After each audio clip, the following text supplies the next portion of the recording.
now at 4. You hear it. We're number 1. Bloomington is ready for the National College Football Championship. What you need to know if you plan on coming to Bloomington to watch the IU game, plus the economic impact it's bringing to the city. Welcome to Miami, sunny and ready to host the National Championship. IU gearing up for its first. We got everything you need heading into this one. It's going to be very fun over the next couple of hours. We're going to bring it all to you in sports. Really, guys, they just have to rub it in.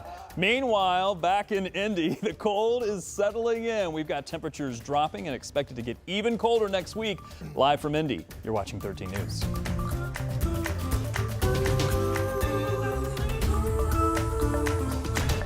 Here we go. Take a look. The countdown is on to the College Football Playoff National Championship. We are 3 days and 3 hours away. The Hoosiers set to take on the Hurricanes in Miami. We're going to hear from our team down there in just a minute. Yes, we are, but we know not all the action is in Florida. Jenna Webster starts our team coverage from Bloomington, where the city is just busy prepping for a massive party Monday night. Hey, Jenna. Yes, well, hello from ground zero of this party, the best college town in America. At least that's what Visit Bloomington is calling it right now. It is the calm before the storm here on Kirkwood Avenue. Pretty quiet right now, but just imagine how packed this place is going to be Monday night for this championship game. Visit Bloomington is estimating thousands of people will be in town, out and about to watch this national championship game. The executive director says January tends to be the slowest time of the year for tourism, but not this year. Hotels are about 3/4 full compared to the 40% capacity last year during the national championship weekend when IU was not playing. He says the whole city and really the whole state is locked in on winning the championship, and it will generate hundreds of thousands of dollars in economic impact for Bloomington. But he also says the impact goes beyond money too. I've been saying this for 2 years as the football program has turned around. The economic impact is incredible, and we love that. That's kind of what Visit Bloomington is all about. But the impact on our culture and our community, and everybody's so happy and excited, it's priceless. So if you are planning on coming down to the famous Kirkwood Avenue to watch the game, there are a few things you should know. Kirkwood will be closed to vehicle traffic at some point on Monday. The city isn't really sure about that exact timing yet. Part of it will also be closed for parking all day Monday, as well as part of Dunn Street. Now, because of this, rideshare pickup and drop-off will be on 4th Street. So keep that in mind. You'll have to walk outside in the cold a little bit if you're taking rideshare to come down to the bars on Monday night. I am told Bloomington police are increasing their staffing for both before, during, and after the championship game on Monday night. They say they want to make sure that everybody is celebrating, having a good time, but also staying safe too. Now we've got some new watch parties that we're learning about that we're going to tell you about coming up in just a few minutes at 5 o'clock. Guys. All right. Best college town in America, huh? I know, just super exciting. I love that they are embracing it and getting ready. You know, it'll be a little craziness, but it'll be all in good fun. I think it's going to start tonight, too. Yeah. They're not going to wait till Saturday, Sunday, Monday. That's for sure. Friday. All right, so now it's time to head down south to Miami. That's where our Dom and Eli join us live this afternoon. Guys, I thought you'd still be on the beach. I saw your video on social media early today. We wiped off our feet, we put our work clothes back on, and now we're here talking about the national championship. We could have stayed out on the beach all day, I'll tell you that. It is beautiful here in sunny Miami. And the table is set for what's going to be an awesome national championship game. The storylines are endless, and just getting into town, you can feel a buzz in the air. Yeah, for sure. And you have everything that's sort of getting plastered around. We've seen the billboards, we've seen the banners that are put up around this city. And obviously, kind of saying along the lines of going to the beach, kind of reminds yourself that you don't really have the physique to really live down here full time. So it's a good thing we're only down here for 5 days. But yes, the stage is getting set. The weekend will continue where we anticipate more and more IU fans to roll through here too, Dom. No question about it. I've already seen stuff on social media saying the city of Miami is not ready. They're not ready. They're not prepared for the influx of Midwesterners here. The beach, you know, it was funny. We were checking into our hotel late last night, and it was about 60 degrees, and the valet said, man, it's cold out here. I'm like, cold? You got to be kidding me. No, but it's going to be hot, hot, hot on the field, the action that is. We have so many stories to share with you. Coming up here at 5, we're going to talk to Fernando Mendoza's high school coach. Remember, he went to high school here in Miami, Christopher Columbus High School.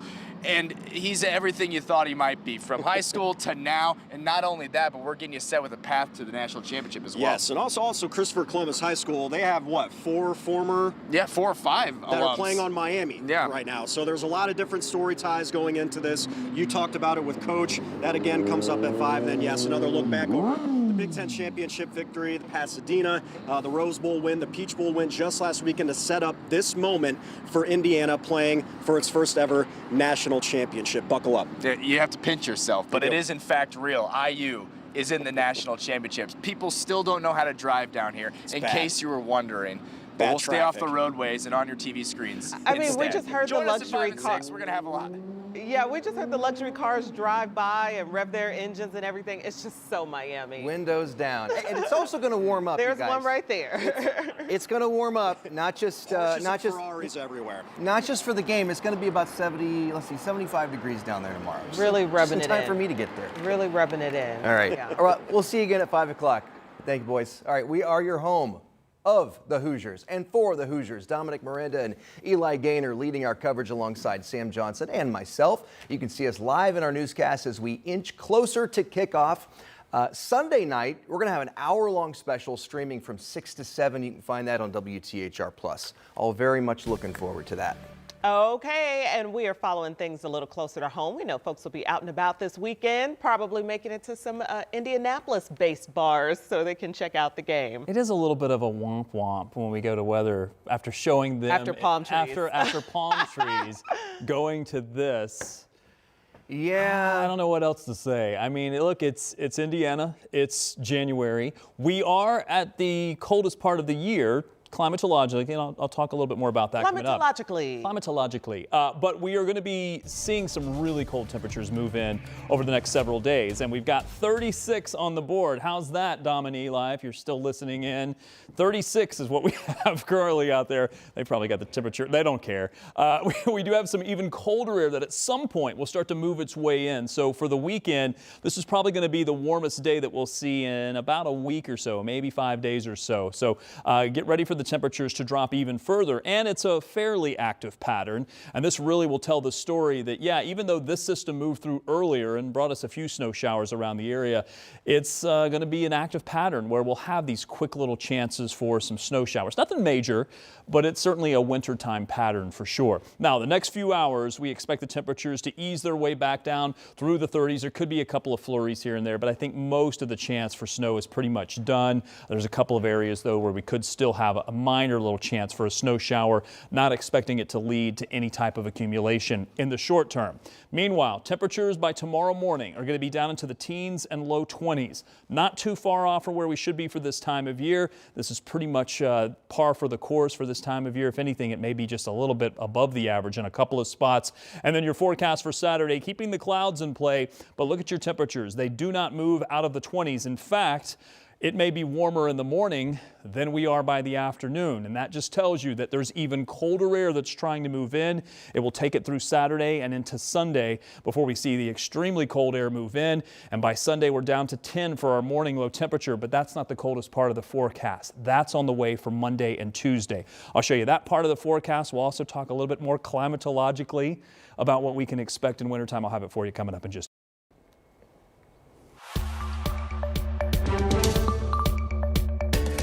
On Friday, Eddie Jones was sentenced to 40 years in prison plus 10 years probation for a crash that killed Trooper Aaron Smith in June of 2023. This was part of a plea deal in which Jones was originally charged with murder, but instead pled guilty to resisting law enforcement causing death, attempted aggravated battery, and attempted battery with a deadly weapon. The courtroom was filled with 75 Indiana State troopers and at least another 30 police officers outside the courtroom showing their support to Trooper Smith's family. State police were pursuing Jones in a stolen car. Trooper Smith was trying to deploy stop sticks when Jones swerved, hitting and killing Trooper Smith. The defense read a letter written by Jones in which he apologized to Trooper Smith's family and to the Indiana State Police. He said if he could go back in time and change his choices, he would, but he obviously can't. All right, Rich Nine, thank you for updating. Rich Nine spent the day in court there. State Senator Andrea Hundley of Indianapolis says she will not run for re-election this year, but she is not leaving politics. Hundley is currently one of the Democratic leaders in the Senate and has also served as a teacher and principal for 2 decades here in Central Indiana. She has not said what her next career move will be, but in a statement, she focused on the city of Indianapolis. Hundley told us our city needs both leadership to be a world-class destination for people to work, play, study, and stay. I am not going anywhere, end quote. And Senate Democratic leader Shelley Yoder is praising Hundley for her work in the Senate. She issued a statement of her own today saying about Hundley, she understands that policy decisions are personal and she never loses sight of the real lives behind every vote. Her impact will be felt long after her final day on the Senate floor. Hundley was first elected in 2022 and represents Senate District 46 in the heart of Indianapolis. All right, we will see what happens next, what she's got in store. Also at the State House right now, lawmakers are hashing out a proposed bill aimed at helping Hoosiers with rising electricity costs. That proposal would make budget billing automatic for customers unless you opt out. Budget billing averages out your monthly bills over a year to avoid big spikes during the winter and summer when you use them the most. The bill also creates summer heat shutoff protection so somebody's electricity cannot be turned off if the temperature is dangerously high. Right now, that kind of protection only exists during the winter. The lawmakers who wrote this bill put other provisions in there as well, and we talk about it this weekend on Crossroads Politics. Obviously, they're listening to their constituents who are, up to here with the high costs. But the majority of that bill does nothing to control the bill. It just has ways to cope with the bill, right? Putting you on budget billing doesn't reduce your bill. It's just, are you paying it a little bit more every month, or are you, dealing with the spikes? Also, low income protection, shut off protection, things like that.